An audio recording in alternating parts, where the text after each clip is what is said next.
नमो भगवते तस्मै कृष्णाय अद्भुतकर्मणे रूपनाम विवेदेन जगत कीर्ति यूयते सच्चिदानन्दरूपाय विश्वोत्पत्त्यादिहेतवे तापत्रय विनाशाय श्रीकृष्णाय वयं नुमः।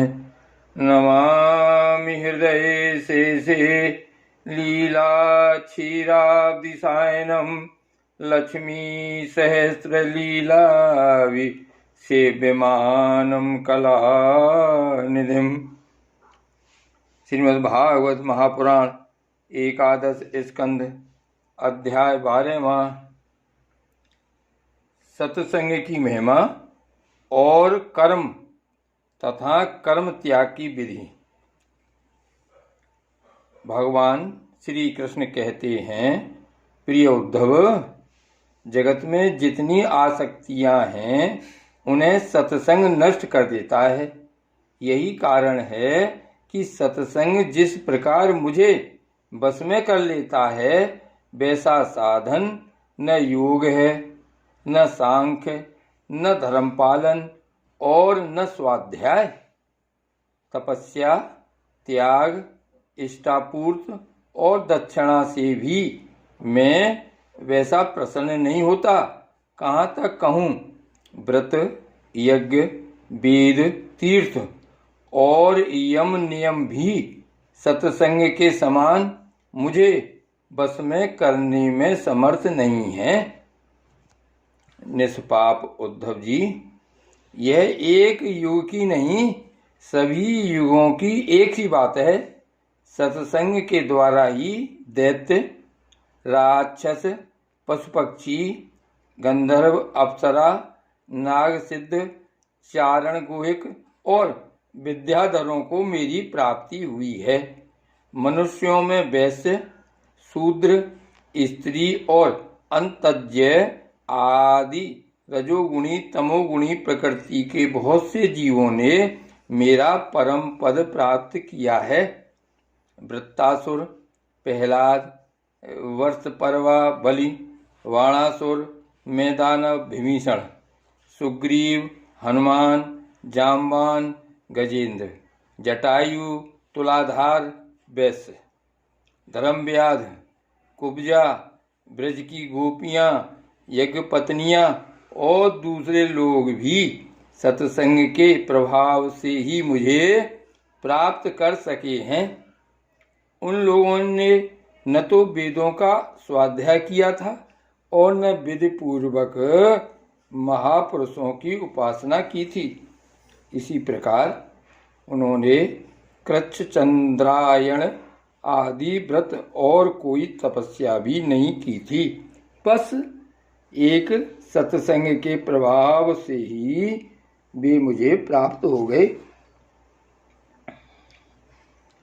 गोपियां, गायें, यमलार्जुन आदि वृक्ष, ब्रज के हरण आदि पशु, कालिया आदि नाग, ये तो साधन साध्य के संबंध में सर्वथा ही मूढ़ बुद्धि थे। इतने ही नहीं, ऐसे ऐसे और भी बहुत हो गए हैं जिन्होंने केवल प्रेम पूर्ण भाव के द्वारा ही अनायास मेरी प्राप्ति कर ली और कृतकृत्य हो गए।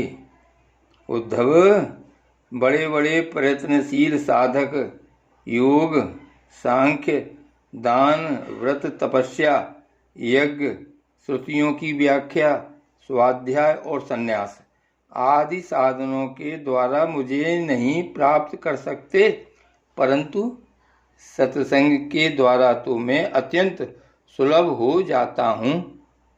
उद्धव, जिस समय अक्रूर जी भैया बलराम जी के साथ मुझे ब्रज से मथुरा ले आए, उस समय गोपियों का हृदय गाढ़ प्रेम के कारण मेरे अनुराग के रंग में रंगा हुआ था। मेरे वियोग की तीव्र व्याधि से वे व्याकुल हो रही थीं और मेरे अतिरिक्त कोई भी दूसरी वस्तु उन्हें सुख कारक नहीं जान पड़ती थी। तो तुम जानते हो कि मैं ही उनका एकमात्र प्रियतम हूँ। जब मैं वृंदावन में था तब उन्होंने बहुत सी रात्रियां, बेरास की रात्रियां मेरे साथ आधे क्षण के समान बिता दी थीं। परंतु प्यारे उद्धव, मेरे बिना वे ही रात्रियां उनके लिए एक एक कल्प के समान हो गईं। जैसे बड़े बड़े ऋषि मुनि समाधि में स्थित होकर तथा गंगा आदि बड़ी बड़ी नदियां समुद्र में मिलकर अपने नाम रूप खो देती हैं, वैसे ही वे गोपियां परम प्रेम के द्वारा मुझ में इतनी तन्मय हो गई थीं कि उन्हें लोक परलोक, शरीर और अपने कहलाने वाले पति पुत्र आदि की भी सुध बुध नहीं रह गई थी। उद्धव, उन गोपियों में बहुत सी तो ऐसी थीं जो मेरे वास्तविक स्वरूप को नहीं जानती थीं। वे मुझे भगवान न जानकर केवल प्रियतम ही समझती थीं और जार भाव से मुझसे मिलने की आकांक्षा किया करती थीं। उन साधनहीन सैकड़ों हजारों अबलाओं ने केवल संग के प्रभाव से ही मुझ परब्रह्म परमात्मा को प्राप्त कर लिया। इसलिए उद्धव, तुम श्रुति, स्मृति, विधि निषेध, प्रवृत्ति, निवृत्ति और सुनने योग्य तथा सुने हुए विषय का भी परित्याग करके सर्वत्र मेरी ही भावना करते हुए समस्त प्राणियों के आत्मस्वरूप मुझ एक की ही शरण संपूर्ण रूप से ग्रहण करो, क्योंकि मेरी शरण में आ जाने से तुम सर्वथा निर्भय हो जाओगे।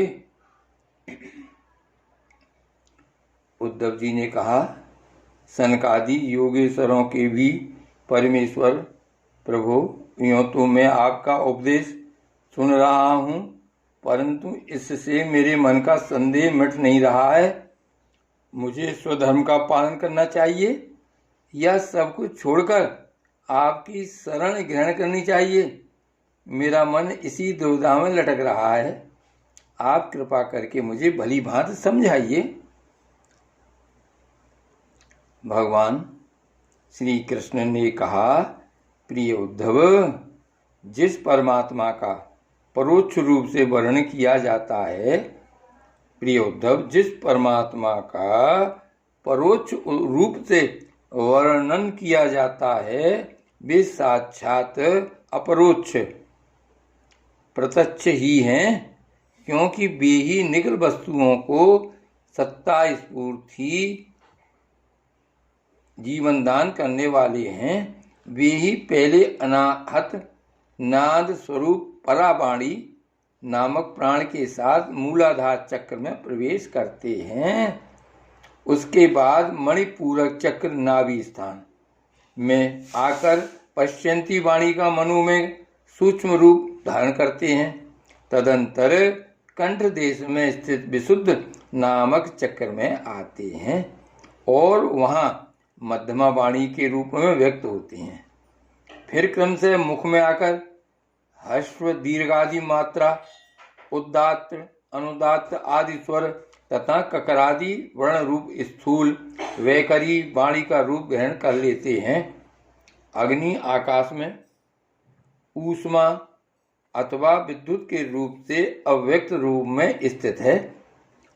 जब बलपूर्वक काष्ठ मंथन किया जाता है तब वायु की सहायता से वह पहले अत्यंत सूक्ष्म चिनगारी के रूप में प्रकट होती है और फिर आहुति देने पर प्रचंड रूप धारण कर लेती है। वैसे ही मैं भी शब्द ब्रह्म स्वरूप से क्रमशः परा, पश्यंती, मध्यमा और वैखरी वाणी के रूप में प्रकट होता हूँ।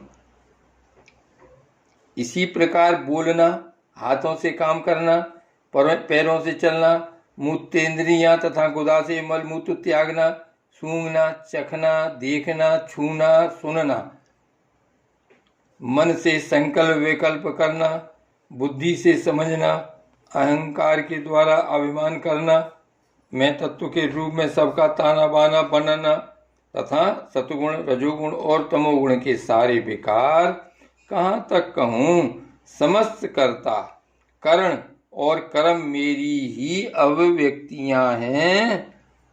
यह सबको जीवित करने वाला परमेश्वर ही इस त्रिगुण में ब्रह्मांड कमल का कारण है। यह आदि पुरुष पहले एक और अव्यक्त था। जैसे उपजाऊ खेत में बोया हुआ बीज शाखा, पत्र, पुष्पादि अनेक रूप धारण कर लेता है, वैसे ही काल गति से माया का आश्रय लेकर शक्ति विभाजन के द्वारा परमेश्वर ही अनेक रूपों में प्रतीत होने लगता है। जैसे तागों के ताने बाने में वस्त्र ओतप्रोत रहता है, वैसे ही यह सारा विश्व परमात्मा में ही ओतप्रोत है। जैसे सूत के बिना वस्त्र का अस्तित्व नहीं है, किंतु सूत वस्त्र के बिना भी रह सकता है, वैसे ही इस जगत के न रहने पर भी परमात्मा रहता है, किंतु यह जगत परमात्मा स्वरूप ही है। परमात्मा के बिना इसका कोई अस्तित्व नहीं है। यह संसार वृक्ष अनादि और प्रवाह रूप से नित्य है। इसका स्वरूप ही है कर्म की परंपरा, तथा इस वृक्ष के फल फूल हैं मोक्ष और भोग। इस संसार वृक्ष के दो बीज हैं, पाप और पुण्य। असंख्य वासनाएं जड़ें हैं और 3 गुण तने हैं।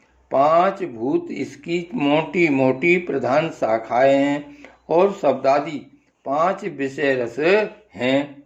11 इंद्रियां शाखा हैं तथा जीव और ईश्वर 2 पक्षी इसमें घोंसला बनाकर निवास करते हैं।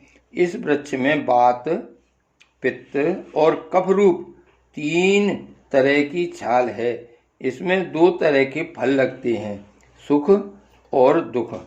यह विशाल वृक्ष सूर्यमंडल तक फैला हुआ है। इस सूर्यमंडल का भेदन कर जाने वाले मुक्त पुरुष फिर संसार चक्र में नहीं पड़ते। जो ग्रस्त शब्द रूप रस आदि विषयों में फंसे हुए हैं, जो ग्रस्त शब्द रूप रस आदि विषयों में फंसे हुए हैं, वे कामना से भरे हुए होने के कारण गीध के समान हैं। वे इस वृक्ष का दुख रूप फल भोगते हैं, क्योंकि वे अनेक प्रकार के कर्मों के बंधन में फंसे रहते हैं। जो अरण्यवासी परमहंस विषयों से विरक्त हैं, वे इस वृक्ष में राजहंस के समान हैं और वे इसका सुख रूप फल भोगते हैं। प्रिय उद्धव, वास्तव में मैं एक ही हूँ। यह मेरा जो अनेकों प्रकार का रूप है, वह तो केवल माया में है। जो इस बात को गुरुओं के द्वारा समझ लेता है, वही वास्तव में समस्त वेदों का रहस्य जानता है।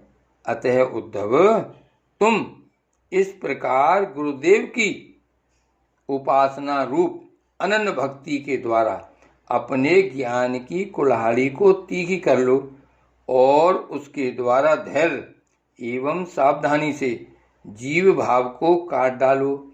फिर परमात्मा स्वरूप होकर उस वृत्ति रूप अस्त्रों को भी छोड़ दो और अपने अखंड स्वरूप में ही स्थित हो रहो। श्री गोवर्धन नाथ की जय।